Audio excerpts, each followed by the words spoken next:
वास्तविक नियंत्रण रेखा एलएसी पर तनाव के लिए विदेश मंत्रालय ने चीन पर हमला साधा है। विदेश मंत्रालय के प्रवक्ता अनुराग श्रीवास्तव ने कहा कि भारत चीन से सीमावर्ती क्षेत्रों में शांति बहाल करने के उद्देश्य से ईमानदारी से संलग्न होने का आग्रह करता है। उन्होंने कहा कि हम शांतिपूर्ण वार्ता के माध्यम से सभी मुद्दों को हल करने के लिए दृढ़ता से प्रतिबद्ध हैं। अनुराग श्रीवास्तव ने कहा कि चीन पूरी तरह से सीमा पार क्षेत्रों में शांति बहाल करने और पूरी तरह से पलायन को रोकने के उद्देश्य से ईमानदारी से आग्रह करे। यह स्पष्ट है कि 4 महीनों में हमने जो स्थिति देखी है वह चीन द्वारा उठाए गए कार्यों का एक सीधा परिणाम है।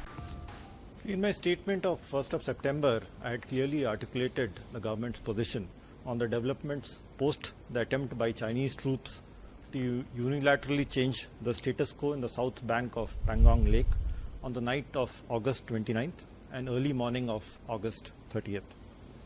I am not going to go over the Chinese actions that caused the recent escalation. I can say that the ground commanders are still holding discussions to resolve the situation. We reiterate the consensus reached between the two foreign ministers and special representatives that the situation in the border should be handled in a responsible manner and either side should not take any provocative action or escalate matters. It is clear that the situation we witness over the past 4 months is a direct result of the actions taken by the Chinese side that sought to effect unilateral change of status quo.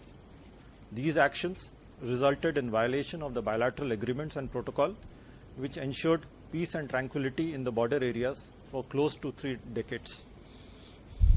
Now, the way ahead is negotiations, both through the diplomatic and military channels. The Indian side is firmly committed to resolving all outstanding issues through peaceful dialogue.